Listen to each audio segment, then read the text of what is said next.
Eh,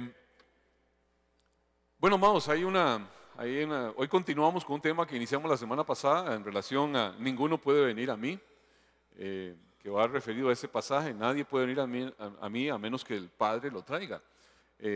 Hoy vamos a tratar la parte 2 de ese pasaje y agradecido con Dios por todo lo que su palabra nos vierte de entendimiento, para caminar cada día no conforme a nuestra humana sabiduría, sino conforme a su palabra.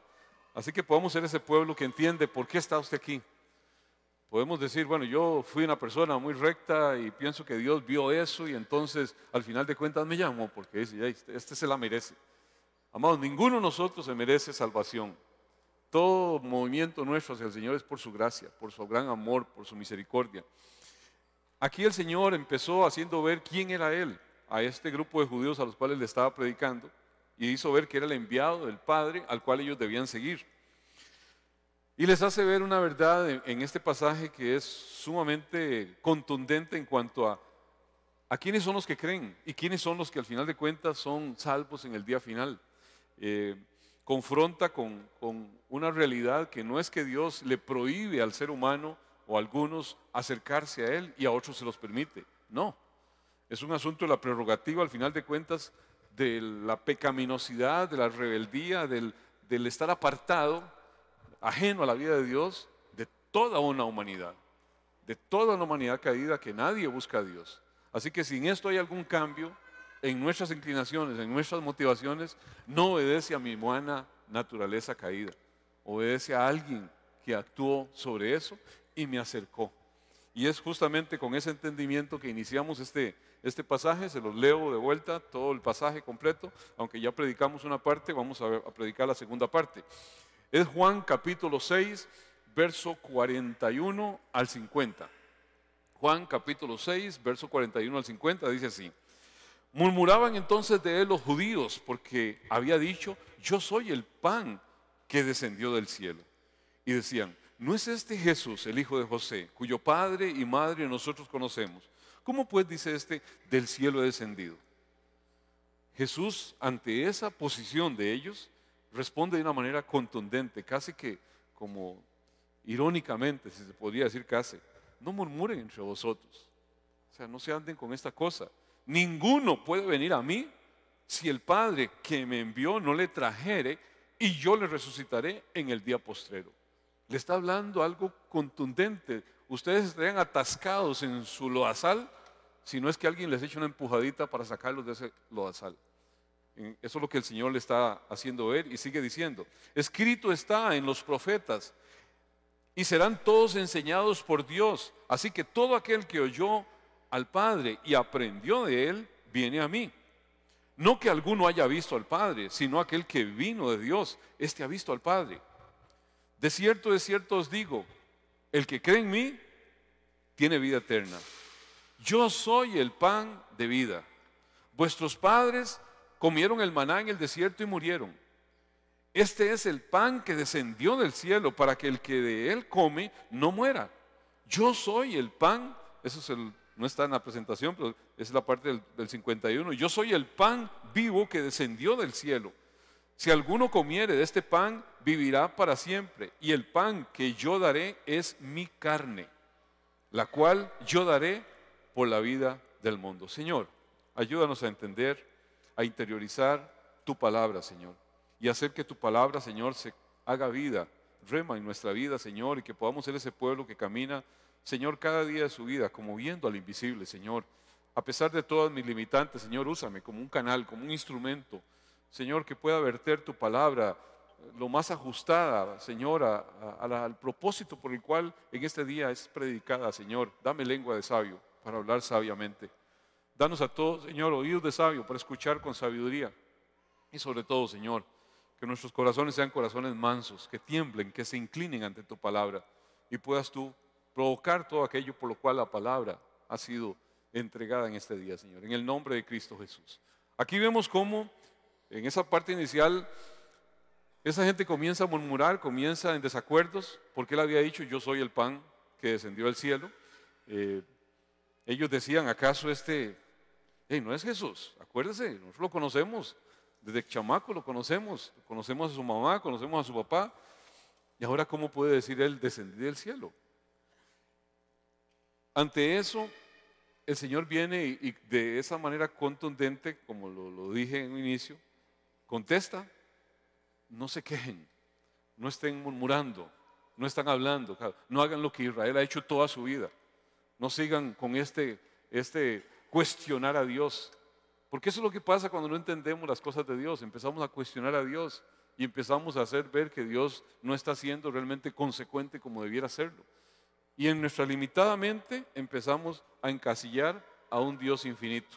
Y Él les dice, pues nadie puede venir a mí a menos que me lo traiga el Padre que me envió. Y yo le resucitaré en el día final. O sea, hace ver que la gracia de Dios es necesaria para que se pueda producir la salvación. Es lo que está haciendo ver ahí claramente. El pecador viene a ser incapaz de confiar en Cristo por su propia voluntad, por su propia acción, porque esa acción, esa voluntad, ese corazón está entregado al pecado, está entregado a una inclinación pecaminosa, y solamente ese llamado que Dios hace a lo interno, al corazón de esa persona, rompe con esa estanqueidad donde está ahí aprisionado por su propia maldad. Entonces tenemos que entender al final de cuentas que eso fue lo que hablamos el domingo pasado, que es Dios el que hace eso. Y si yo puedo entenderlo, si yo puedo realmente ver que es porque Dios ha sido fiel a un pacto que estableció con un pueblo y que hizo ver que Él iba a ser el Dios de ese pueblo, no porque era un pueblo que se lo mereciese, sino porque simplemente Él hizo un pacto desde un momento a un pueblo que llamó. Yo siempre he dicho, lo entendemos muy bien cuando vemos a Israel, pero Israel, el Israel de Dios es más amplio que el Israel histórico. El Nuevo Testamento se encarga de hablar de ese Israel de Dios donde entendemos que está constituido tanto de judíos como de gentiles. Y es un pueblo que en aquel momento se graficó sobre un pueblo, una etnia, una cultura visible, pero que hoy por hoy entendemos que es toda una humanidad de la cual Él extrae un pueblo que es su pueblo y que tiene una promesa para ese pueblo. Entonces, bajo ese entendimiento de pacto de gracia que Él hace, donde Él saca un pueblo, ¿cuál es nuestra reacción posible? O sea, ¿qué es lo que usted y yo somos llamados a hacer, sino vivir al final de cuentas en una vida de alabanza y de adoración? No una vida de desatención, de hacer lo que me dé gana, porque por sí ya soy de los meros, de los escogidos. Mi nombre está escrito en el libro de la vida. O sea, no es un asunto intelectual, no es un asunto ni siquiera que podemos decir de un entendimiento teológico. Es un asunto de una vivencia, de un corazón que es parte de un Dios al cual le ha redimido y lo ha sellado y lo ha apartado. Y entendemos que en ese pueblo del Señor podemos reunirnos mucha gente y decir somos la iglesia del Señor, pero hay una iglesia que es la iglesia del Señor dentro de la iglesia visible, que es la iglesia invisible del Señor, que Él dice claramente es una. Padre, que ellos sean uno, como tú y yo somos uno, para que el mundo crea. Así que nuestro atestado número 1 será conducirnos conforme esa iglesia que Dios quiere que sea, la que se conduce exactamente como Él dice que tiene que conducirse. Porque hay hermanos dentro de la iglesia visible que muchos dirán, no, para parecerme a eso, amados, yo por aquí es camino. No quiero ni parecerme a eso. Y desgraciadamente hay muchos de esos feos atestados en el tiempo presente. A usted y a mí nos toca ajustarnos a lo que la palabra dice. Así que más o menos hasta ahí llegamos el domingo pasado. Ahora el versículo 45 y 46 dice así. Siempre acostumbramos a leer en otra versión. 45-46 de Juan 6 dice: como dicen las Escrituras, a todos les enseñará Dios. Todos los que escuchen al Padre aprenden de Él. Escuchan al Padre, aprenden de Él. Vienen a mí. No es que alguien haya visto al Padre, sino solamente yo lo he visto, el que Dios envió. O sea, Jesucristo hace ver ahí que para creer realmente yo en Él, es necesario que Dios me enseñe. Es necesario tener esa enseñanza, esa revelación especial para aprender de Él realmente. Eso era un señalamiento que le estaba haciendo a esos judíos, si ellos creían en Dios. Si realmente aceptaban su instrucción, aceptaban la palabra del Señor, tenían que ver lo que en la palabra hablaba de ese enviado de Dios. No son, al final de cuentas, mis suspicacias, no son, a veces, Dios mío, ahora estamos en un tiempo donde la gente casi le cree más a las redes sociales que lo que cree a lo que es realmente formal, lo que es importante, porque depende al final, ¿me convenció? ¿No me convenció? ¿Parece lógico o no parece lógico? Y amados, hay tanta suspicacia en esto, y hay gente que hilvana unos discursos que usted dice, sí suena muy cuerdo, debe ser esto. Y hoy por hoy tenemos a un mundo lleno de suspicacias, con esa malicia indígena, supuestamente valorando todo. Y amados, yo tengo que creer las cosas en aquello que es seguro, en aquello que no engaña a nadie. Su revelación profética más segura es su palabra. Entonces yo tengo que irme a lo que Dios dice. Porque si no, si me sigo guiando en ese sentir de que aquel dijo esto, pero el otro dice esto, pero a mí me parece esto, amados, vamos a tener siempre un corazón dividido entre nuestra inclinación pecaminosa, un mundo torcido que no quiere para nada dibujar a Dios y la palabra de Dios. Y si ponemos todos al mismo nivel, amados, nos metemos en un berenjenal donde no vamos a salir. La única forma es entender que Jesucristo es el camino, la verdad y la vida, y su palabra es verdad. Y caminar conforme a la revelación de su palabra. Dios hace algo en el interior de nuestras facultades espirituales que de pronto cambian. Usted y yo razonamos, por supuesto, diferente a los animales. Tenemos un coeficiente intelectual, pero tenemos inclinaciones, motivaciones, razones muy diferentes a los animales. Pero aún así, hay algo en nosotros que es esa fe de salvación que nos habilita en una enseñanza que no es propia del hombre natural, por muy... Y usted verá cosas de pronto en el plano espiritual que hay gente que por muy inteligente que sea no las comprende. Él hace brillar su palabra sobre todo aquel que se acerca o que Dios acerca de una forma sumisa, de una forma enseñable, de una forma reverente a lo que Dios dice. Así que yo no puedo equiparar mi razonamiento, mi pensamiento, mi posición a la que Dios dice. Lo digo porque yo muchas veces he escuchado gente que dice, Dios dice esto, pero yo no creo, yo pienso más bien esto. Dios mío, yo cuando oigo eso, o sea, entiendo claramente que Dios dice eso, pero no estoy de acuerdo, yo voy con esto. Yo saqué tiempo a veces cuando veo ese tipo de reacciones, porque es ponerse de un tú a tú con Dios. Y está bien que yo no comprenda correctamente un pasaje. Señor, revélame, ¿qué es lo que quieres decir? No puedo engranarlo, me es difícil. Y eso existe, por supuesto. Pero cuando yo entiendo perfectamente una instrucción, una guianza de Dios y desestimo lo que Él diga por llevar adelante mi propio deseo, amado, estoy ahí feo, listo para la foto, de excluido casi. Porque es una posición donde estoy negando la única forma. Así que su palabra es la que nos da esa instrucción y no depende, como lo digo, lo he dicho, no depende de nuestro coeficiente intelectual. Dentro de esa gente natural, debo entender que hay gente muy inteligente, pero que no entiende porque es natural. Y habrá un mundo con mucha gente muy natural, como vemos de pronto, muchos gobernantes de países que toman decisiones en contra de lo que Dios dice porque su mente natural le dice que eso es lo mejor. Y vemos cómo el hombre hace, bajo forma de ley, agravio directo a Dios, porque naturalmente lo ve más engranable con una mentalidad. Hay que ir avanzando, dice la gente. Hay que ir modernizándose, hay que ir siendo un poco más, menos radical, menos ortodoxo, menos... Amado, la palabra del Señor nunca será un asunto de museo. La palabra del Señor es vigente hoy, ayer y siempre. Pasan los cielos, pasa la tierra, pero su palabra nunca pasará. Y eso es algo que yo debo tener, esa valoración. 1 Corintios 2:14 dice, pero el hombre natural no percibe las cosas que son del Espíritu de Dios, porque para él son locura.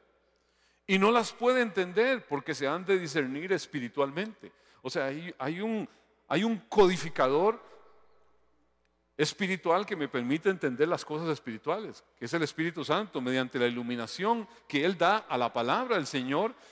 Él suministra de pronto esa capacidad para poder discernir verdades divinas que están allí en la palabra, que de otra forma yo no los entendería.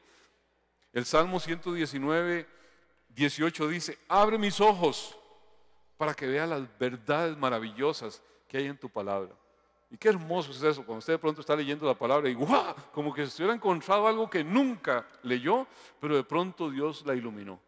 Y usted salta de alegría de ver que Dios le está dando una instrucción, una palabra, quizás para que usted en ese momento la atesore, la haga suya en su corazón. Y es maravilloso esa iluminación que el Espíritu Santo hace a su palabra. ¿Y qué pasa? Es la misma palabra que alguien muerto en un sentido espiritual le pasa por encima y es incapaz de comprender. ¿No lo ve? Sencillamente. No, eso.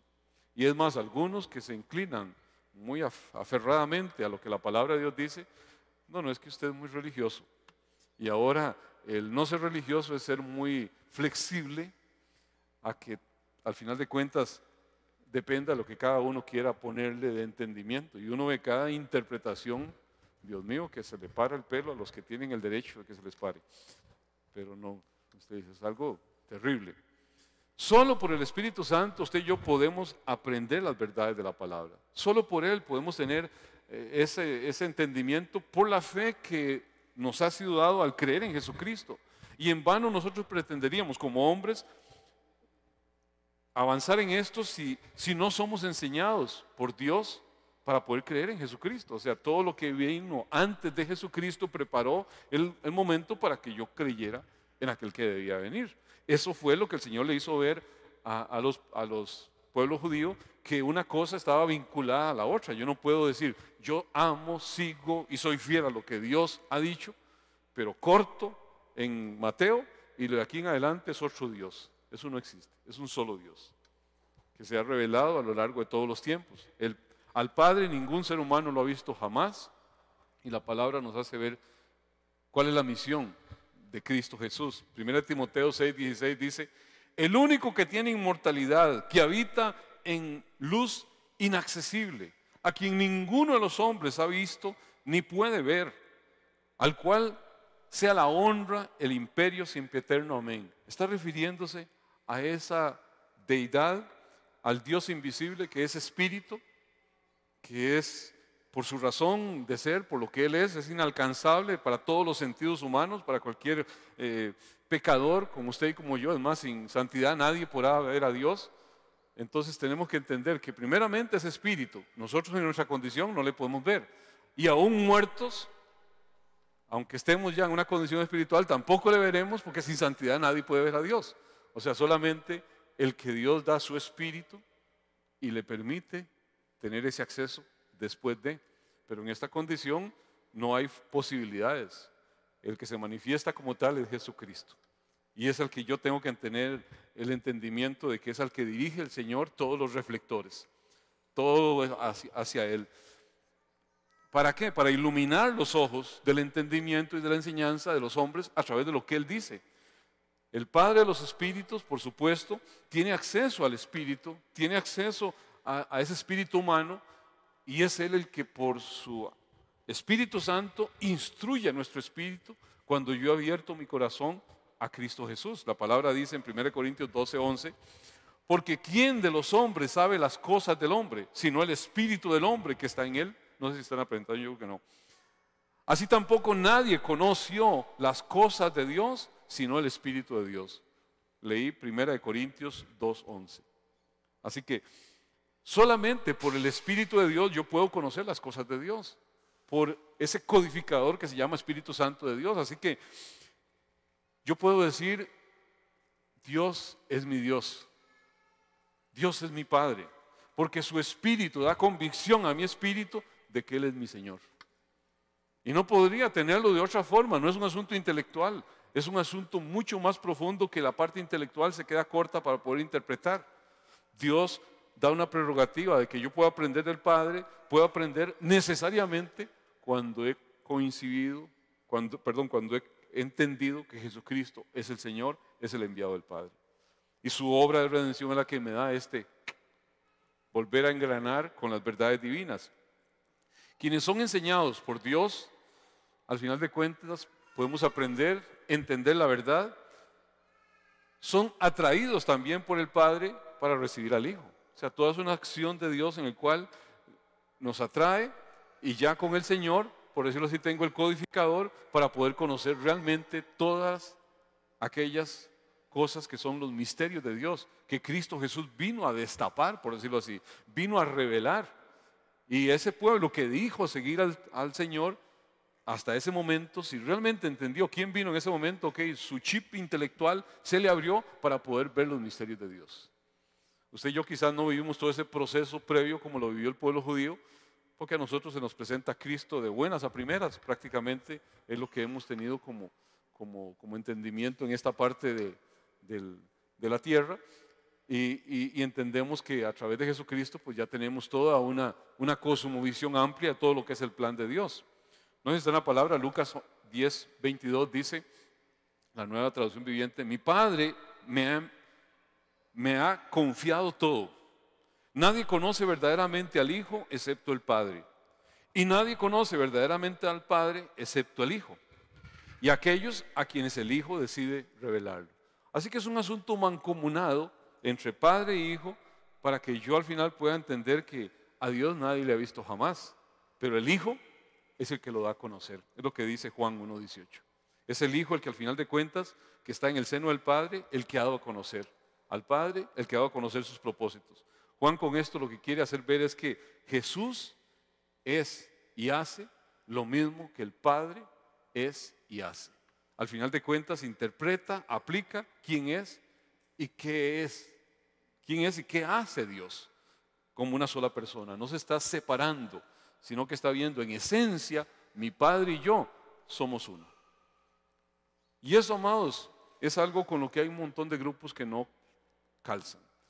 Testigos de Jehová, mormones y un montón de gente no pueden engranar el que Jesucristo sea Dios.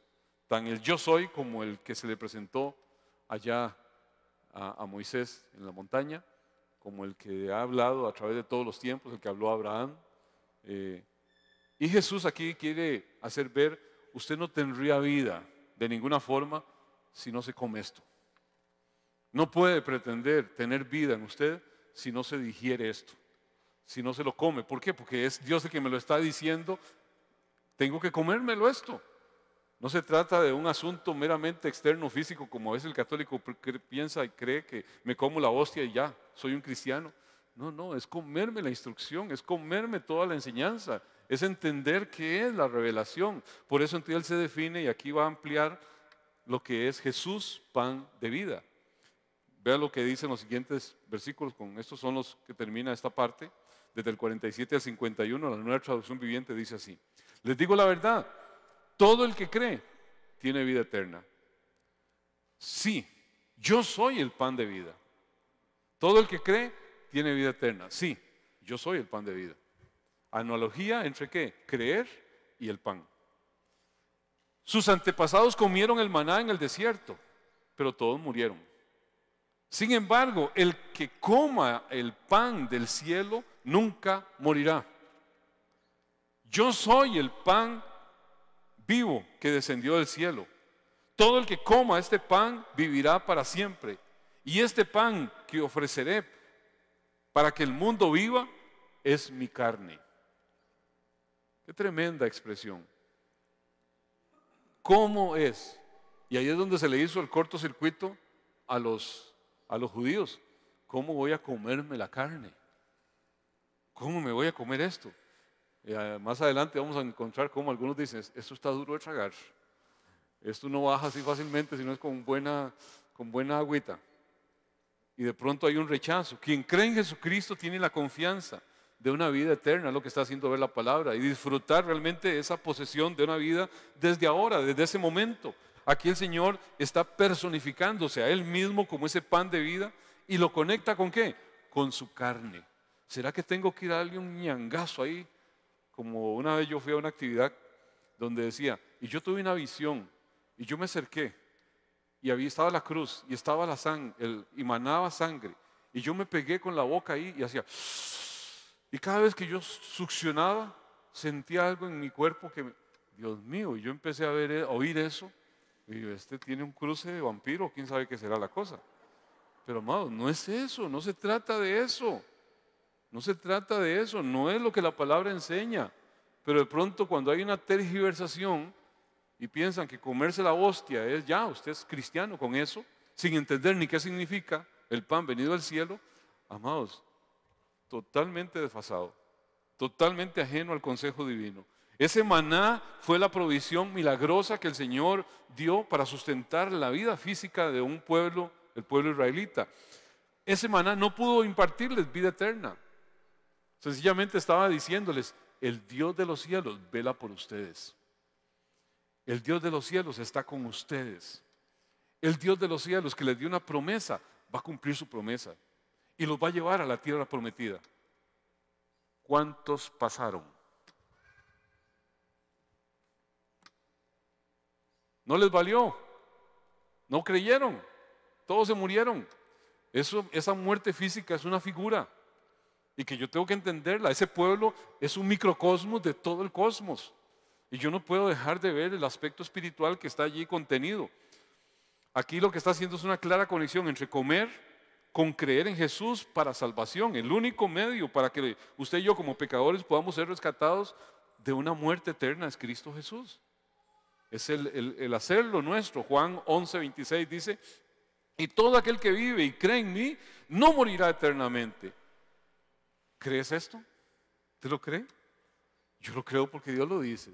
Todo aquel que vive y cree en Él no va a morir eternamente. Jesús es el verdadero sustentador de esa vida espiritual que nos va a alejar a cada uno de nosotros de la muerte espiritual, la muerte eterna, y establece esa promesa cuando Él en su segunda venida venga por la iglesia y venga por cada uno de nosotros y nos va a restaurar.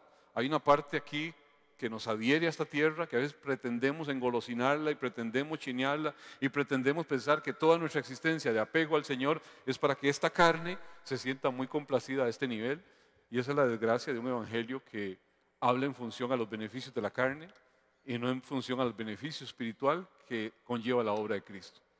Y ese es el problema terrible, cuando todo está en función a lo que este cuerpecito que no trasciende, que se queda aquí, siente, desea, anhela o ve cumplido sobre sí mismo. Y entonces perdemos completamente el enfoque de lo que realmente la palabra del Señor nos quiere hacer ver. Este débil cuerpo mortal se queda aquí. Vea lo que dice Filipenses 3:21, dice, Él tomará nuestro débil cuerpo mortal y lo transformará en un cuerpo glorioso igual al de Él. Cuando Cristo venga por segunda vez, ya este impedimento que nos arraiga a esto dejará de ser. Esto se quedará aquí, pero Dios nos va a dar en la segunda venida un cuerpo transfigurado. Eso es lo que la palabra hace ver. Lo hará valiéndose del mismo poder con el que pondrá todas las cosas bajo su dominio. Ese es el momento del inicio del reino eterno, cuando Cristo venga por segunda vez. Ese nuevo cuerpo del creyente será, dice, como el de Él, después de su resurrección, después de ese momento en el cual usted y yo ingresemos en aquello donde ya no hay muerte, sino que hay vida. Aquí hace ver cómo lo que obtenemos en Cristo es de una condición muy superior a la obtenida por esos antepasados que fueron a colectar el maná ahí en el desierto. Jesús una y otra vez insiste, y a veces pareciera como demasiado repetitivo, Jesús es el pan de vida. Él es la fuente de vida. Y lo hace ver una y otra vez. Juan 5:26 dice, porque como el Padre tiene vida en sí mismo, así también ha dado al Hijo el tener vida en sí mismo. O sea, Jesús afirma aquí que incluso en su humanidad, el Padre le concede a Él el ser alguien que puede dar vida. Es decir, el poder de resurrección. Es lo que Él le dijo a todo ese pueblo. ¿Crees esto? Si crees, vas a tener vida. ¿Qué difiere eso de lo que usted y yo podemos transmitir en nombre de Él? Amados, tenemos el mismo enorme privilegio de que a través de la predicación del Evangelio, la gente obtiene vida a través de la predicación de nuestros labios. Imagínense el nivel de prerrogativa extraordinaria en cuanto al impacto que podemos tener sobre un mundo que anda como chiquito sin mama, como diría nuestro amado hermano. Y podemos usted y yo transformar, cambiar completamente ese destino. Comer a Cristo es comer ese pan vivo. No es solamente un asunto de degustarlo, no es un asunto de probarlo. Yo he estado viniendo y me ha gustado. Qué bonita la alabanza, qué bonito canta aquel muchacho. Y que, sí, me siento bien, los hermanos lo tratan a uno bien, pero vieras que me ha venido una de cosas y de pruebas, no hubiera que fregado. Yo, si esto sigue así, yo mejor voy buscando camino. Y yo cuando oigo esos, Dios mío, digo yo, qué falta, qué miopía espiritual, qué falta de entendimiento de la obra de Cristo. Todo está en función a qué tanto lo que tengo ahí de frente me satisface o me llena el bolsillo o no me lo llena o me siento que no tengo ninguna enfermedad. Y de pronto todas esas cosas digo, qué desgracia es el Evangelio de la prosperidad. Qué desgracia cuando la persona está pegada a este mundo y piensa que es aquí y ahora. Y si no es así, dejo de creer, me devuelvo. Qué cosa más increíble. Y entonces, de pronto algunos dicen haber probado, dicen haber degustado, pero sin una fe realmente de salvación, sin un claro entendimiento, y al final se desligan cuando de pronto algo no armoniza con sus deseos carnales. Así le aconteció a Israel. ¿Cuántos salieron? 3 millones y resto. ¿Cuántos pasaron a la tierra prometida de esos 3 millones y resto? 2. No creyeron. El Señor simplemente ahí graficó físicamente la situación de algo que Él, acuérdese, Israel es un microcosmos del cosmos completo, que es toda la humanidad. Y el Evangelio está para predicarlo a toda la humanidad. ¿Cuántos creyeron? Isaías dice, Señor, ¿cuántos han creído en nuestro mensaje? Si dependiera del hombre, ¿sabe qué? ¿Cuántos creen? Ni uno. Porque ni uno solo busca a Dios, porque aún se han hecho necios, todos se han desviado, no hay uno solo que busque a Dios. ¿Cómo rompe Dios semejante desgracia? Amando a usted, amando a cada uno de los que Él decidió escoger y llamar y apartar. ¿Por qué? Porque Él es fiel. Porque simplemente dijo, con amor eterno te he amado y te extiendo mi misericordia. ¿Qué puede hacer uno ante eso, amados? ¿Qué puede hacer? Hay pasajes en la palabra que de pronto son tomados en una forma equivocada, pasajes muy mal entendidos sobre la salvación, porque hay conceptos entremezclados a veces en que no entendemos qué es un apóstata o qué es una persona que realmente está contra Dios. El apóstata es afín a Dios, pero después de pronto encuentra cosas que no calzan y simplemente rehuye, pero tiene una afinidad a Dios, tiene una inclinación a Dios. Y vea lo que dice este pasaje del libro de Hebreos, capítulo 6, verso 4. La Nueva Traducción Viviente dice así: pues es imposible lograr que vuelvan a arrepentirse los que una vez fueron iluminados, aquellos que experimentaron las cosas buenas del cielo y fueron partícipes del Espíritu Santo, que saborearon la bondad de la palabra de Dios y el poder del mundo venidero, y que luego se alejan de Dios. Es imposible lograr que estas personas vuelvan a arrepentirse al rechazar al Hijo de Dios. Ellos mismos lo clavan otra vez en la cruz y lo exponen a vergüenza pública. Entonces yo, si de pronto echo para atrás, pierdo la salvación. Algunos lo concluyen así, directamente. Aquí hace ver gente que ha recibido una instrucción, una verdad bíblica, por medio de una percepción y un entendimiento intelectual, pero no hace entender esto que el Evangelio al final caló en ellos y que equivale a que fueron regenerados. No. Aquí está repitiéndose exactamente los mismos pecados por los cuales al final de cuentas pasó el pueblo de Israel en el desierto. La misma situación, después de ver milagros, después de ver a realizar a ¿quién más que ese pueblo vio las cosas extraordinarias? 40 años fueron sostenidos en el desierto de forma milagrosa. Vieron a Aarón, vieron a Moisés haciendo milagros, o escucharon la voz en el monte Sinaí cuando hablaba Dios con Moisés. Y la razón es que al final de cuentas rechazaron. ¿Qué? Tenían pleno conocimiento, tenían una experiencia consciente de su parte, pero amados, eso no describe que tuvieran realmente un corazón que haya sido regenerado y vuelto al Señor. Ahí dice: saborearon las bondades de la palabra de Dios, del mundo venidero, y luego se alejaron de Dios. Así que, en tal caso, cuando una persona conoce, oye y se aleja, ¿qué queda? En la palabra dice, el que solamente a través de Cristo hay salvación. El que rechaza a Cristo ya ha sido condenado. Entonces, habla claramente de una condición de condenación por aquellos que simplemente no han visto que no hay otro camino. El único camino es Jesucristo. Y yo no puedo ser salvo a través de María, no puedo ser salvo a través de un santo, no puedo ser salvo a través de un familiar. Soy salvo a través de Jesucristo, el Hijo de Dios.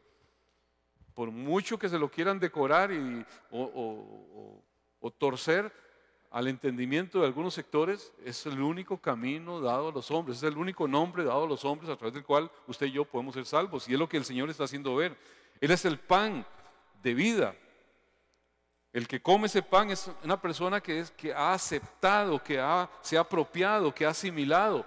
Así es el creer en Él. Al final de cuentas, es algo que nos permite a usted y a mí tener un nivel de conexión íntima con el Señor. Podemos, al final de cuentas, entender que si tenemos ese nivel de conexión íntima, donde amamos al Señor y nos sentimos amados por Él y caminamos con Él, no vamos a escuchar nunca la expresión que le dice el Señor: apartados de mí, nunca te conocí, hacedor de maldad. Pero Señor, en tu nombre hice esto, en tu nombre hice esto, en tu nombre. Gente que, ¿por qué dice eso? Porque eran gente de la iglesia visible, pero no de la iglesia invisible. Gente que simplemente sus actos eran de maldad, hacedor de maldad. No había en su corazón un afecto por el Señor. Estos son conocidos al final de cuentas como esa iglesia que está ahí, visible, pero que no es la verdadera iglesia. La iglesia del Señor es la iglesia invisible. ¿Quiénes son la iglesia invisible, amados? Solo Dios puede ver eso. Solo Dios ve el corazón suyo. Solo Dios ve el corazón de cada uno de sus hijos. Yo creo firmemente que Dios dijo: si usted declara con sus labios y cree en su corazón que Jesucristo es el Hijo de Dios, usted es salvo. Pero ¿quién ve el corazón? Yo puedo oír a la persona diciéndolo con un megáfono: creo en Jesucristo. Y posiblemente, yo lo he dicho muchas veces, yo podría poner a la lora a decir: yo creo en Jesucristo. Y la lora dirá: yo creo en Jesucristo. Pero creyó en su corazón. Solo Dios lo puede ver. Así que en este asunto no es un asunto de hilvanar más allá que decir: por su fruto los conoceréis. Y si yo de pronto tengo frutos que no dicen creo en Jesucristo, sino que amo el charco donde salí, amados, tengo que pellizcarme a ver qué está pasando en mi corazón. ¿Por qué hago lo que hago? ¿Hacia quién me inclino? El Señor lo que hace ver es que el que come ese pan vivirá para siempre y se va a nutrir para siempre. Hay gente que sale de la iglesia. ¿Y por qué sale de la iglesia? Porque no es de la iglesia. Y consten, esto estoy hablando de la iglesia del Señor, no de un rebaño en particular, de la iglesia del Señor. La palabra en 1 Juan 2:19 dice así: salieron de nosotros, pero no eran de nosotros.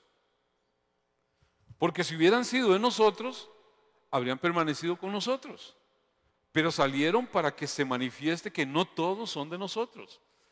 Ahí que está hablando la palabra. Hay gente que ha estado en la iglesia visible que no es la iglesia invisible.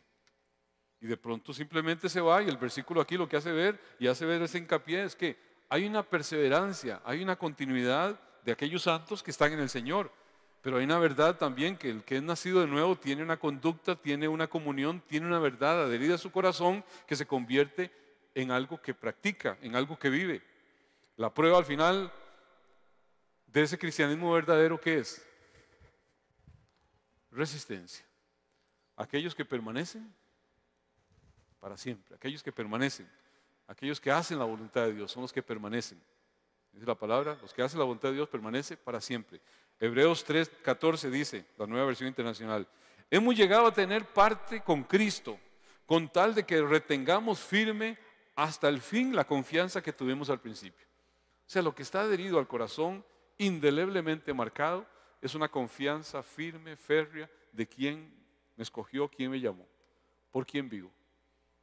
Yo he visto las cosas a veces más curiosas, gente que pasan cualquier bache en su vida y de pronto ya están cuestionando a Dios, cuestionando la palabra, cuestionando todo, y uno dice: Dios mío, ¿habrá creído esta persona alguna vez en su vida?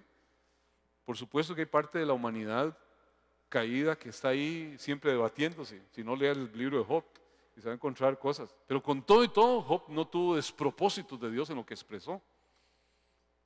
Pudo decir: Dios dio, Dios quitó, sea el nombre de Dios bendito.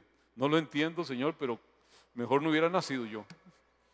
Y lo decía con toda transparencia. Señor, mejor hubiera sido un aborto antes que nacer yo.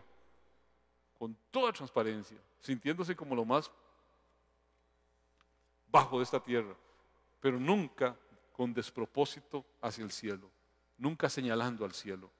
Y amados, en eso tenemos que ser usted y yo cuidadosos. Tan pronto la persona se aparta de la verdad y se aparta de la iglesia del Señor, de nuevo, no de un rebaño en particular, de la iglesia del Señor, de alguna forma se desenmascara algo que puede ser motivos apóstatas en ese momento. Conste, no quiero decir que una persona que se apartó ya al infierno no es de la iglesia. No, no. Hay gente que incluso dentro de la iglesia comete actos inmorales. Y la palabra da cuenta de aquel inmoral que estaba metido con la esposa de su padre y lo echan echa ese desgraciado afuera, que Satanás dé cuenta de él. A ver si de plazo al final algo sucede. Y la palabra da cuenta que después regresa. Y los hermanos le acogen. Entonces yo no puedo desmerecer cuando la palabra dice, sea echado fuera y tratado como publicano. ¿Qué es lo que dice eso? No puede ser parte de la comunión de los hermanos porque es una persona que está echando a perder la iglesia. Mejor invítelo a irse, pero por otro lado predique la palabra. Trátelo como un publicano. ¿Cómo trata usted a un impío? Predicando la palabra. Hasta que al final de cuentas se mire a un cambio en sus motivaciones. Habrá gente que nunca lo va a hacer y que simplemente se desenmascara. Pero a mí no me toca. Eso es lo lindo de esto, amados. A mí no me toca decir quién entra o quién no entra. A mí mucha gente a veces en los funerales me han preguntado, pastor, ¿usted cree que esté salvo esa persona? Pregúntele a Dios. Si a usted ve testimonios, usted puede decir, sí, tiene un testimonio interesante, bueno, y creyó en el Señor, y bueno, pero la última palabra la tiene Dios en todo esto. Pero a veces nos damos mucho patinar en esto. Cuando Dios hace mención de que Él es el pan en su carne, hace referencia a algo que es muy importante. Está haciendo ver ese sacrificio que tiene vigencia permanente por el pecado en su carne. Mi carne es verdadera comida. O sea, está haciendo ver cómo esa carne es la que realmente sustenta todo el concepto de creer en el Señor. Entregar su naturaleza humana, su cuerpo a la muerte, es lo que a usted y a mí nos abre la puerta. Dice que a través de su carne el velo fue rasgado. Y ya usted y yo tenemos acceso por su carne. Eso es lo que Él entrega ahí. Gálatas 2:20 dice, con Cristo estoy juntamente crucificado. Y ya no vivo yo, mas vive Cristo en mí. Y lo que ahora vivo en la carne, lo vivo en la fe del Hijo de Dios, el cual me amó y se entregó a sí mismo por mí. Cuando yo pongo la confianza en Cristo para salvación, puedo experimentar al final de cuentas esta participación espiritual de la crucifixión de Cristo. ¿Aplicado a quién? A aquel que entiende que hubo una victoria antes que una derrota ahí. Una victoria contra el pecado, porque el enemigo tenía una factura en mi contra, que decía pecador, muerte. Pero ¿qué pasa? Al ser clavado Jesucristo en esa cruz, el acta de los decretos que nos era contraria fue clavado con Él y Él exhibió públicamente a Satanás triunfando sobre Él en la cruz. Porque ni siquiera la cruz podía retener al Hijo de Dios, porque Él en sí mismo no tenía pecado. Así que la muerte no era una prerrogativa sobre Él, porque la paga del pecado es muerte, pero Cristo Jesús pudo asimilar sobre Él todo el pecado de toda la humanidad sin tener, al final de cuentas, ninguna culpabilidad sobre su carne, sobre su ser, porque Él no cometió ningún pecado. El Señor Jesús dice en Juan 10:19, nadie me quita la vida, sino que yo de mí mismo la pongo. Tengo poder para ponerla y tengo poder para volverla a tomar. Este mandamiento recibí de mi Padre.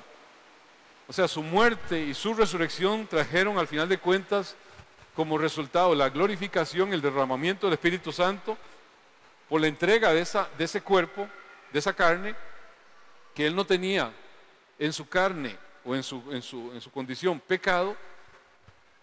Es el único que puede entregar y volverla a tomar, porque Satanás, porque la muerte no puede contener a aquel que no tiene una sentencia de muerte en sí mismo.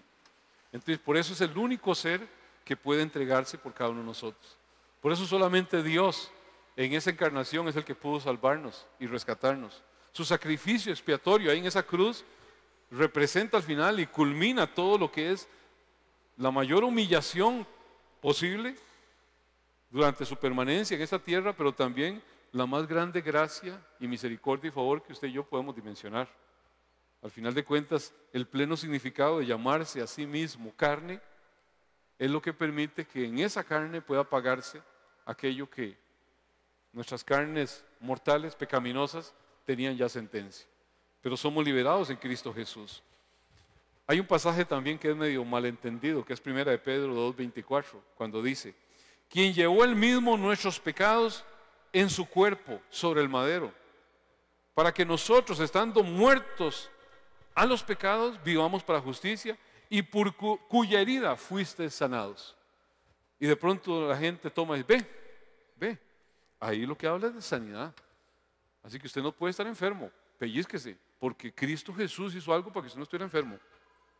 Y amados, muchos ven eso y lo ven así automático. Eso es lo que dice ahí. Eso no es lo que dice ahí. Eso no es correcto. Usted y yo morimos al pecado en un sentido de que el pecado fue pagado por ese castigo de muerte que no estuvo sobre nosotros, estuvo sobre Cristo Jesús, quien murió como nuestro sustituto, quien dio su vida en esa cruz. Él entregó su cuerpo y por medio de su herida, que su herida significó muerte, no fue un rasguño, no fue una cortadita, fue muerte, lo que está diciendo, por su herida. La herida de Jesucristo no quiere decir que fue por el azote X, no. Ahí lo que está significando es por su muerte en esa cruz. Los creyentes reciben de pronto la sanidad. ¿Cuál? La sanidad espiritual sobre la enfermedad letal, el pecado de muerte, sobre aquello que no había forma. Esa herida, de nuevo, tengo que entender que está haciendo ver que fue la muerte, la entrega de su cuerpo físico por la paga del pecado, porque alguien tenía que morir por el pecado. Así que no está hablando ahí meramente de una sanidad física momentánea, que de pronto se tiene la prerrogativa de todo lo que Cristo hizo, pero vino el COVID y ya me contagiaron y ya está, ya no tengo lo que Cristo hizo. Algo malo tiene que haber en mí. Algo hizo el Señor, por algo salió la familia contagiada. Víctor y la familia están. Y entonces cada uno que está con COVID lo vemos con ojos de sospecha. Cristo pagó por la enfermedad. A usted no. Ninguna plaga tocará mi morada. Aplicaciones incorrectas de la palabra.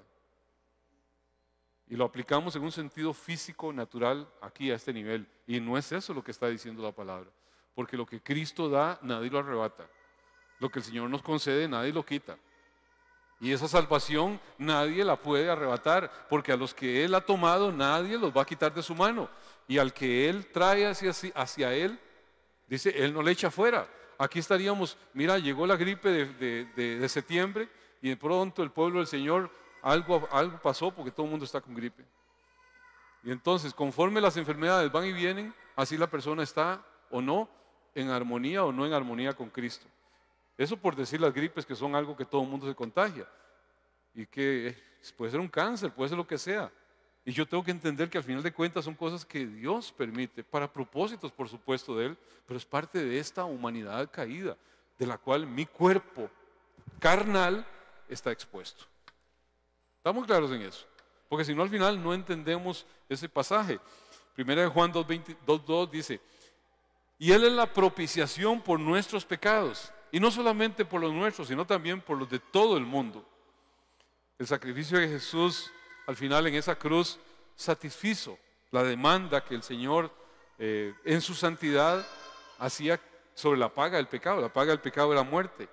Y aquí cuando habla de ese término genérico sobre el mundo, está diciendo algo que no se está refiriendo meramente a un individuo, sino a la raza humana en general, a toda esa humanidad de todo el mundo, gente, pero no a todos y cada uno individualmente, sino que gente de todo el mundo puede llegar a hacerse de esa misericordia, de esa gracia, solamente por la obra consumada de Cristo, al arrepentirnos, al final de cuentas, al creer, de modo que es efectiva ¿sobre quién? Sobre los que creen, sobre los que se arrepienten, de todo el mundo, pero no que todo el mundo se va a arrepentir y va a creer. ¿Estamos claros en eso?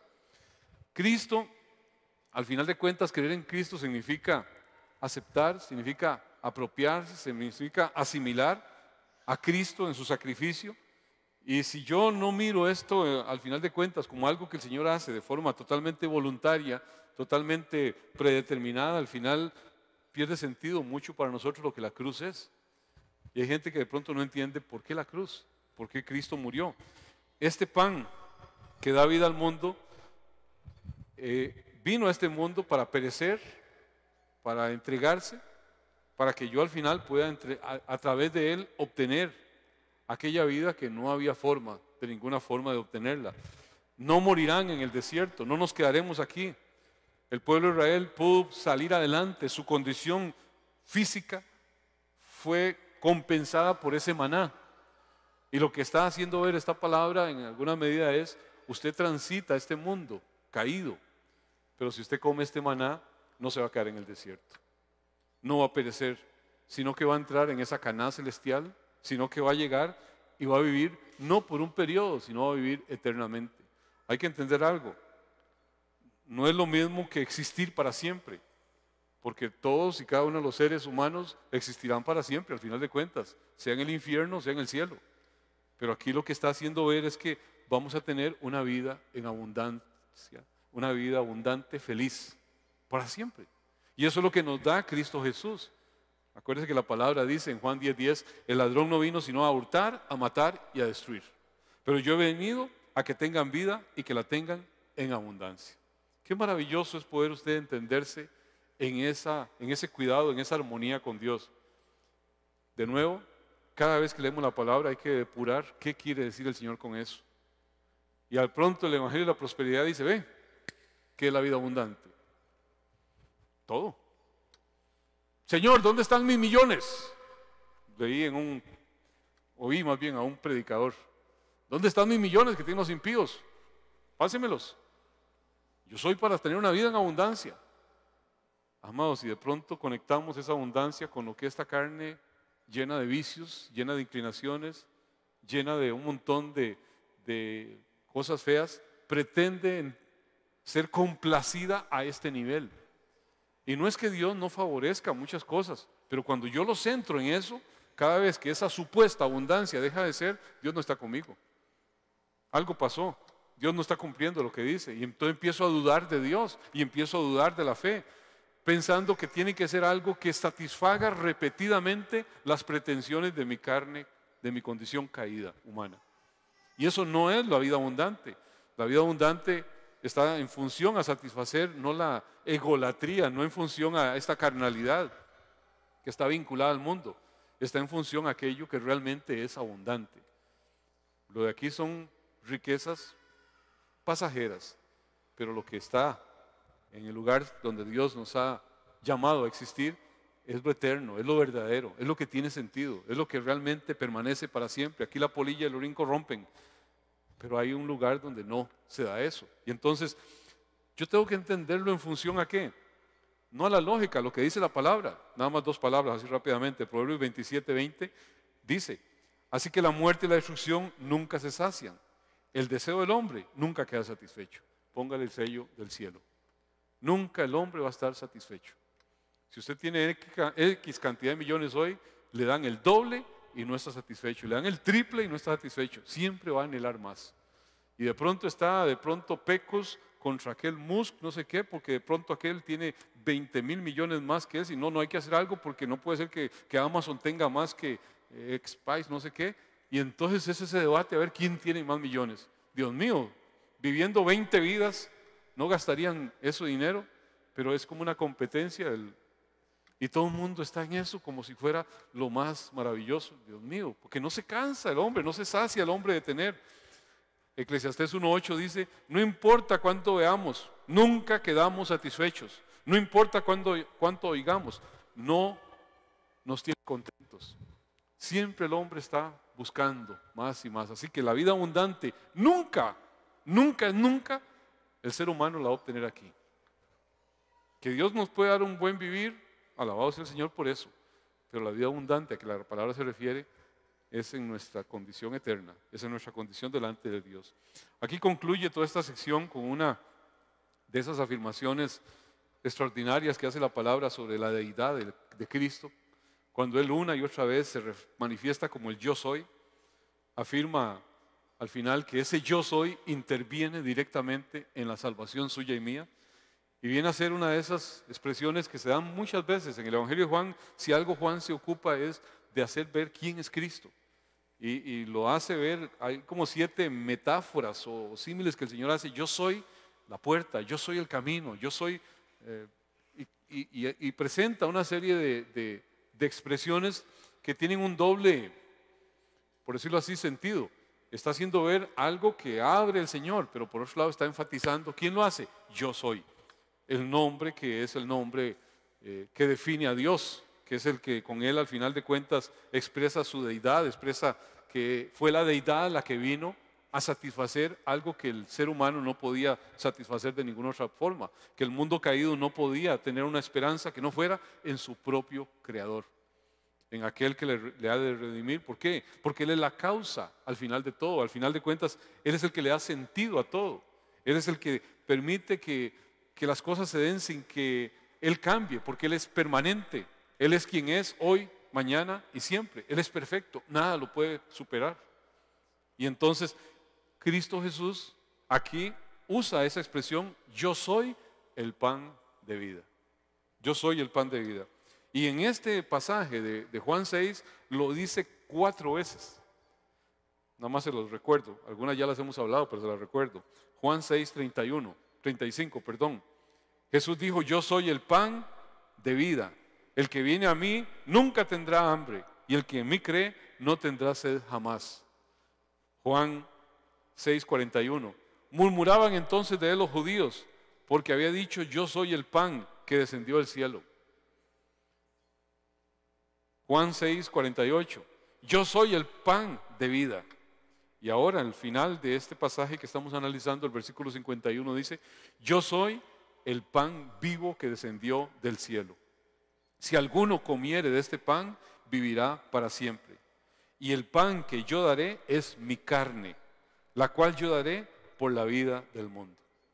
O sea, Jesús aquí se refiere a Él de una manera profética como el eminente sacrificio que Él hace en la cruz para satisfacer una prerrogativa divina. O sea, por su propia voluntad Jesús viene y rinde su vida por una humanidad pecadora, por usted y por mí, por una humanidad malvada que no tenía ninguna opción, y al final de cuentas hace ver cómo el comer su carne se refiere no al sacramento que la gente de pronto conecta y dice, comer su carne es celebrar la Santa Cena, o diría Roma, comer su carne es comulgar.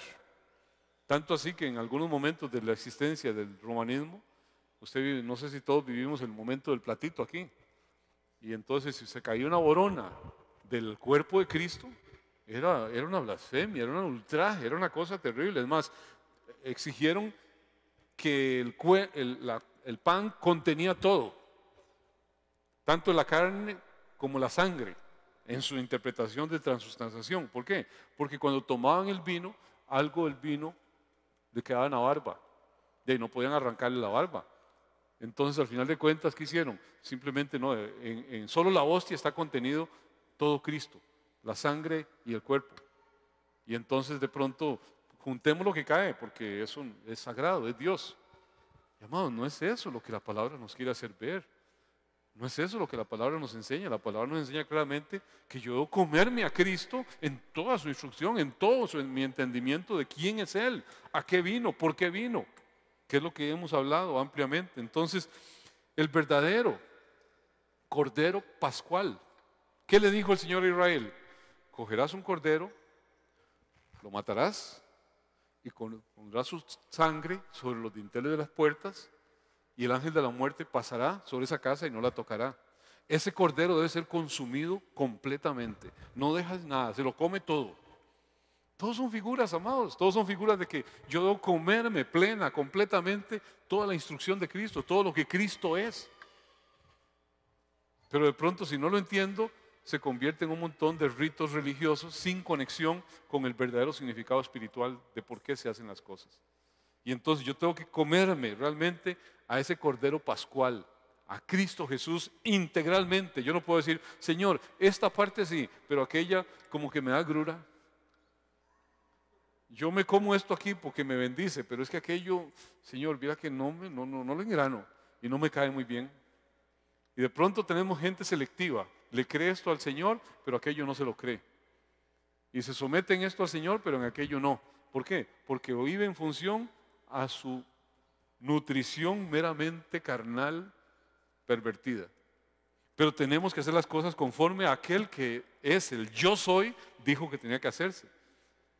Es el único medio de salvación, que usted y yo lo comamos entero. Y aquí Él lo afirma una y otra vez, nada más se lo recuerdo las veces que lo vamos a seguir viendo ahí en el Evangelio. Yo soy la luz del mundo, Juan 8:12. Yo soy la puerta de las ovejas, Juan 10:7. Yo soy el buen pastor, Juan 10:11. Yo soy la resurrección y la vida, Juan 11:25.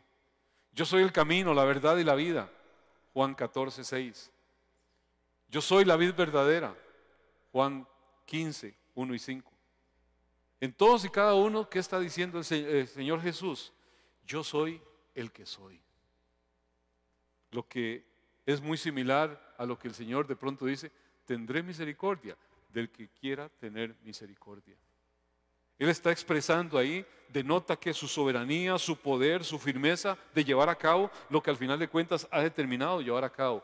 Nadie se lo va a impedir, nadie se podrá oponer, nadie podrá resistir. Es la única opción de salvación que Dios ha dado a un mundo caído. No hay ninguna otra forma. Nuestra única esperanza es Jesucristo. Y Jesucristo es el yo soy. Jesucristo es el único Dios verdadero. Es lo que la palabra se ha encargado. Él es el pan de vida y en ningún otro hay salvación, sino solamente en Él. Y todo aquel que viene al Hijo, Él no lo va a echar fuera. El Padre trae al Hijo todo aquel que ha de ser salvo. ¿Está usted dentro de esos? ¿Se considera usted hijo? ¿Cree usted en Jesucristo, el Hijo de Dios? Amén. Eso es lo que interesa al final, que creyendo tengamos vida eterna. Y que podamos ser gente que no fluctuemos en los momentos donde la vida no suena tan bien y de pronto vemos que la gripe tocó. No es que Dios nos dejó. Dios permite cosas, pero nunca nada de lo que Dios permita será para alejarnos de Él. Todo lo contrario, será para acercarnos a Él, para depender más de Él. En los momentos difíciles de nuestra vida, amados, tomémonos del Señor. ¿Tenemos cántico para cerrar? Oremos al Señor y damos gracias por todo lo que Él ha hecho. Padre, qué bueno es entender, Señor, realmente el verdadero sentido de tu palabra, Señor. Cuando tú te defines, Señor, como ese pan de vida, no queremos verlo como un rito externo, vacío, Señor, ajeno al verdadero significado de aquel que vino a dar vida al mundo, Señor. Así como Israel hubiese muerto allí en ese desierto, Señor, sin tener ninguna nutrición. Nuestra vida, Señor, estaba completamente muerta, ajena a ti, Señor. Pero a través del pan de vida, Señor, nos has resucitado a una nueva vida. No una vida que va a acabar pronto, Señor, sino una vida eterna, una vida que tú sostienes, una vida que tú sustentas, Señor. Jesucristo, tú eres el camino, la verdad y la vida. Tú eres ese yo soy que habló a Moisés allá, Señor, en el monte. Yo soy el que soy. Tú eres el único Dios, el eterno Dios, el permanente Dios, el que ha sido, el que será por siempre, el que cumple su propósito, que cumple su voluntad, el que por sola gracia y misericordia en un momento dado en nuestra vida dijo: mi hijo eres tú, mi hija eres tú, yo te escogí. Queremos ir a ti, Señor, abrazarnos de ti, amarte a ti, que nadie hable mal, Señor, de lo que es nuestro Dios, por lo que mira en nosotros, Señor. Queremos hacer morir cada día las obras de la carne, para que tú, Señor, seas el que recibas gloria, honor, alabanza y adoración. Hoy nos inclinamos ante ti, Señor, y te decimos, Señor, ¿qué podemos hacer sino adorarte y exaltarte y darte toda la gloria y toda la honra a ti, Señor? Adoremos juntos al Señor. En la oscuridad estaba toda la humanidad, hasta que desde los cielos nos viniste a rescatar. A través de una virgen elegiste tu nacer, y del trono descendiste a un pesebre siendo rey.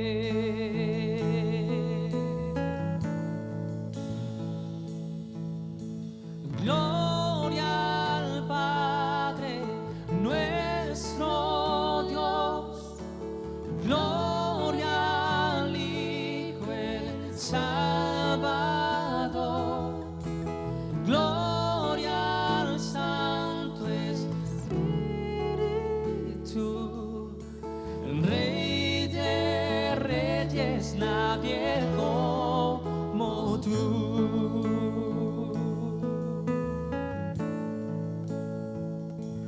Para revelar tu reino y alcanzar al pecador, a la cruz no te negaste para darnos salvación.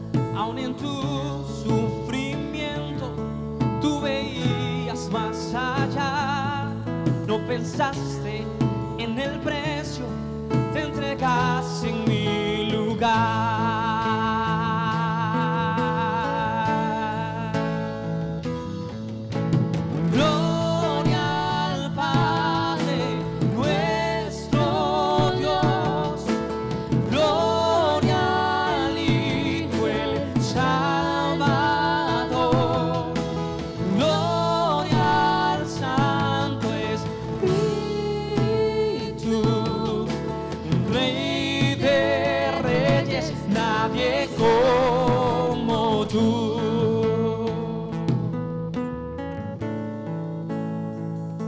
Y al tercer amanecer todo el cielo resonó, pues la muerte para siempre el Cordero conquistó. Y la tumba se abrió y vacía ahora está. Todas las generaciones esperanza encontrarán, y la iglesia comenzó, por su espíritu nació. Buenas nuevas por los siglos, para toda la creación. Por su sangre y por su nombre, libres somos por la fe. Jesucristo ha vencido, lo resucitó con él.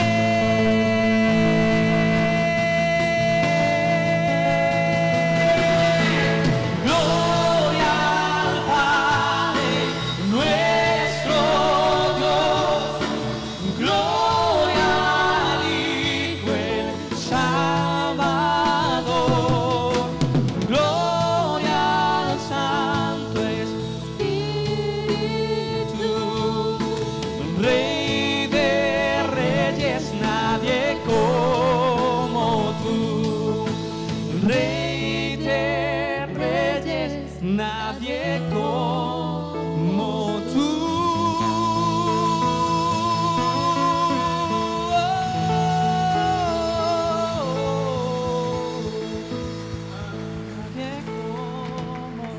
Nadie es como tú, Señor.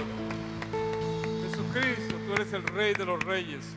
Jesucristo, tú eres el único Dios eterno. Tú eres el yo soy, el que soy. Tú eres el permanente, el eterno, el suficiente Dios, el que determina las cosas, el que cumple sus promesas, el Dios lleno de gracia, de misericordia, el verdaderamente bueno y lleno de misericordia eres tú, Señor. Ante ti nos inclinamos, ante ti, Señor, damos gratitud, damos adoración, damos exaltación. Padre, rendimos todas las flaquezas que en diferentes momentos de nuestra vida puedan estar allí, Señor, haciendo que, Señor, dudas en nuestra mente se susciten. Pero aquí, a la luz de tu palabra, Señor, queremos que sea sellada esta mente, este corazón, en entender que el Dios que hizo los cielos y la tierra vino a este mundo, tomó forma humana se dejó llevar a una cruz como si fuese un pecador vil, sin ser culpable absolutamente de nada, para pagar una falta de un pecado que separaba, que provocaba una sentencia de muerte sobre una humanidad caída, perdida, que no tenía ninguna oportunidad, solamente a través del perfecto ser que la muerte no puede retener. Tu Señor, nos has dado vida y viviste una vida perfecta, cumpliendo a cabalidad, para acreditarnos hoy tu justicia y tu perdón. ¿Cómo no amarte, Rey de Reyes? ¿Cómo no adorarte? Queremos vivir todos y cada uno los días de nuestra vida adorando al único y suficiente Dios, al precioso pan venido del cielo, por el cual hoy tenemos vida. Toda la gloria sea al Rey de los Reyes, al Señor de los Señores, a Jesucristo nuestro Salvador. Amén y amén y amén. Gracias, Señor Jesús.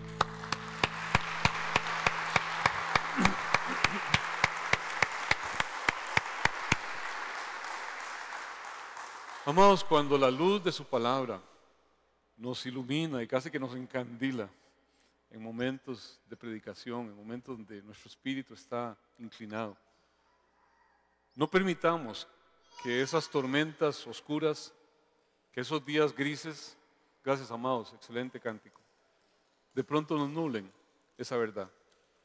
Vendrán. ¿Quién no pasa por situaciones difíciles?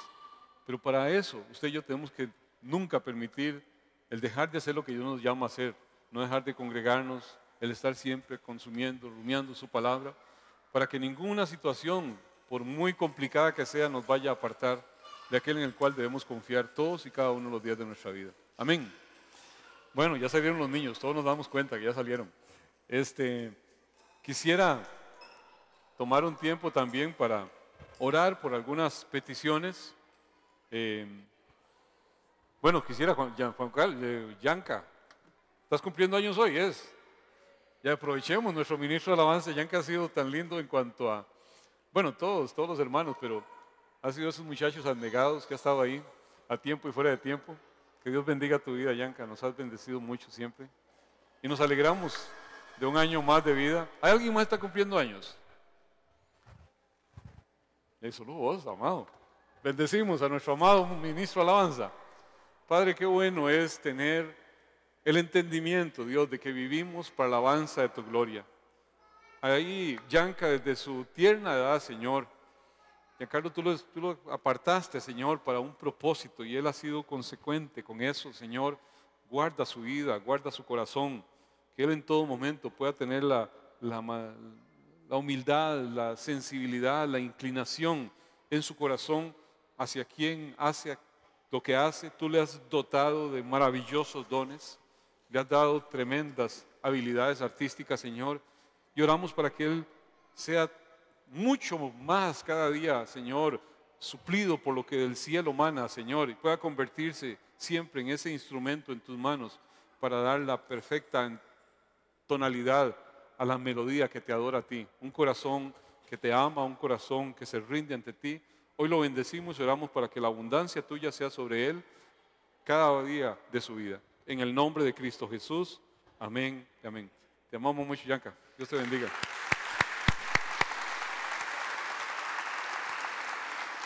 Bueno,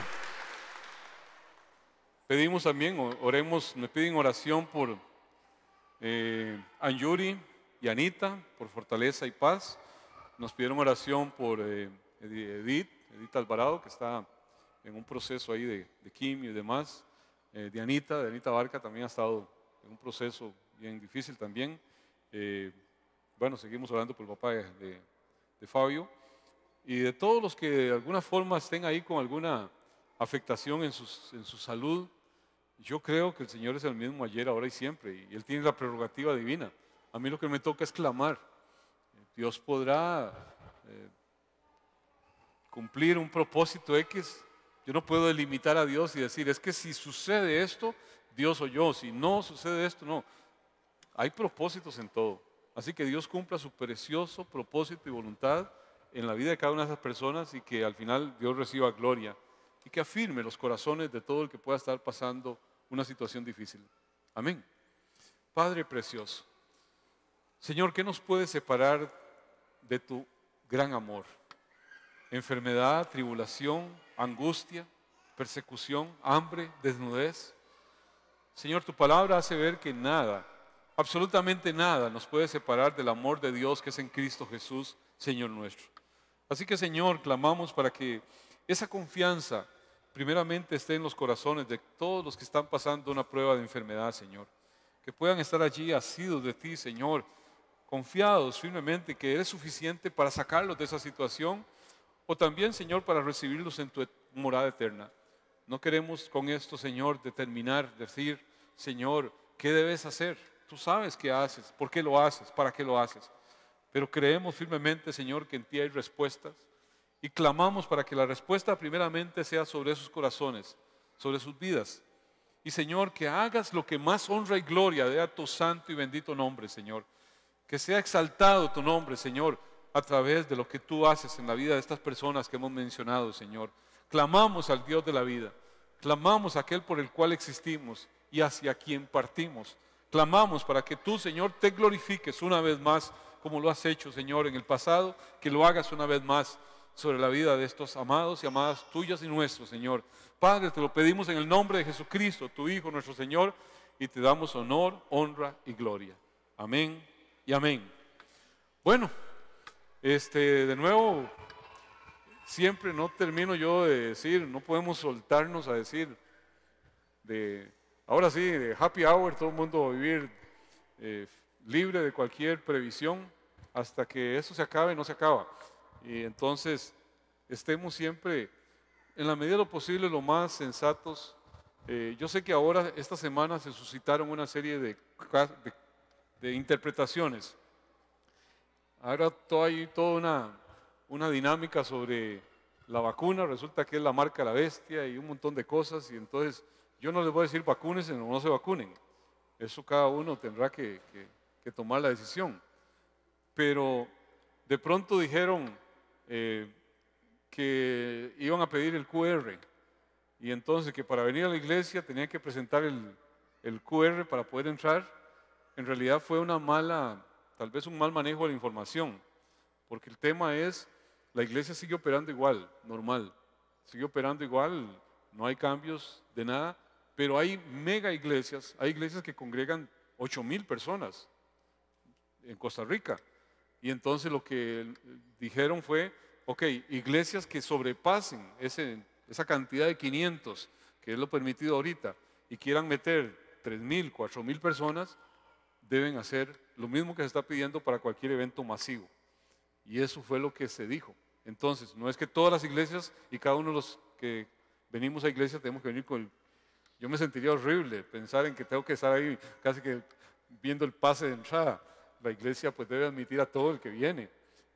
Pero en esos casos muy grandes, de altas concentraciones, pues es lo que han visto como única forma de poder evitar una situación muy caótica. Entonces le están dando, por decirlo así, la posibilidad de que vayan más personas, pero con ese uso de esa medición. Ni modo, yo sé que van a haber presiones de todo tipo, y el gobierno va a hacer uso de la espada para presionar lo que cree que tiene que hacer. Algunos podrán decir, no estoy de acuerdo, pero bueno, a ninguno de nosotros nos preguntó si nos iban a poner la vacuna de la viruela y nos la clavan apenas nacemos, porque es obligatoria. Y gracias a Dios ya no hay viruela en el mundo. Algunos dicen, no, esto no es vacuna. Bueno, yo veo un efecto, veo que hay una situación que está mejorando, pero bueno, eso cada quien tendrá sus interpretaciones. No quiero convertirme en un aniquilador de los no vacunas y un pionero de la vacuna. Yo pienso que hay mucha evidencia, pero la palabra siempre nos va a llamar a someternos a las autoridades. No es someternos a las redes, no es someternos al rum rum, es someternos a las autoridades y orar a Dios. Yo sí estoy total, completa y absolutamente en desacuerdo con la persona que ve que ofende a Dios si se coloca una vacuna, porque entonces ahí estaría sin viruela, sin polio y todas las que tuvieron. 18 vacunas se ponen en este país de forma obligatoria y nadie se va al infierno porque se las pusieron. El asunto de hacer la marca de la bestia es un asunto del corazón. Yo renuncio a Cristo, yo tomo a Satanás. Eso es la marca de la bestia. Amo al que es enemigo del amor y la verdad, que es Cristo.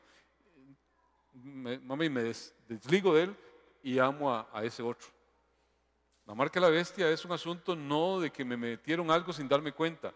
Es algo en mi corazón que yo acepto. Al igual que los hijos de Dios son sellados en su frente y en su mano, como dice la palabra, y estas palabras estarán sobre tu frente y estarán sobre tu mano, o sea, todo lo que pienses y todo lo que hagas dirá, yo amo a Dios. Así la marca de la bestia estarán en la frente y en la mano. Todo lo que hace dice, yo no amo a Dios. Eso es. Tendrán un montón de interpretaciones y lo que sea, pero el principio espiritual es ese. Así que no nos dejemos engañar de que pronto alguien me metió un pinchazo y no me di cuenta. A lo mejor sí le pudieron haber pasado ahí. ¿Y qué? ¿Culpa suya? No, culpa del que hizo eso. Entonces no podemos llevarlo a esos niveles. Si no, vamos a estar viendo en todo momento una paranoia existencial. Y Dios no nos ha llamado a eso, sino a vivir una vida en bendición delante de Dios. Amén. Así que bajo ese entendimiento de que seguimos igual, nos congregamos igual y alabamos al Señor con cada vez más y más luz de su palabra y con gratitud en el corazón, pues nos despedimos. Vamos a estar en pie para hacer la oración final. Padre, gracias damos porque tú has sido bueno en gran manera. Gracias, Señor, porque tú te vales de diferentes medios para hacer llegar tu bendición a lejanas tierras. Bendecimos desde acá, Señora, a nuestra hermana Claudia Aguiar allá en la Argentina, Dios, que está siendo discipulada y está entendiendo cosas que no entendía, porque así te plació, Señor, porque tú eres Dios. Al igual que ella, habrán muchos más en diferentes lugares, Señor, que somos favorecidos, porque tú eres el Dios de los espíritus, que por tu Espíritu Santo permites que nuestro espíritu entre, Señor, en armonía contigo y entendamos las cosas que antes no entendíamos. Entendemos que todo es gracia. Así que, Señor, gracias te damos. Bendigo tu iglesia, Dios, la que tú llamaste, Señor, a que nosotros en todo momento amásemos, Señor. Tu palabra dice, el Señor le ordenó a Moisés, dile a Aarón y a sus hijos que impartan la bendición a Israel con estas palabras. Y lo digo, Señor, a tu iglesia. El Señor te bendiga y te guarde. El Señor te mire con agrado y te extienda su amor. El Señor te muestre su favor y te conceda la paz. Así invocarás mi nombre sobre los israelitas y yo los bendeciré. Padre, que esta bendición repose sobre la vida de mi hermano, de mi hermana, y todos podamos encontrarnos, Señor, a cubierto, bajo techo, bajo el precioso techo, Señor, que nos da tu palabra, tu instrucción, tu protección, tu cuidado amoroso. Padre, oro para que esa bendición sea en todo momento, sobre todo lo que emprenden mis hermanos, en el nombre de Cristo Jesús. Amén y amén. Siempre Él es digno de toda alabanza, de toda gloria.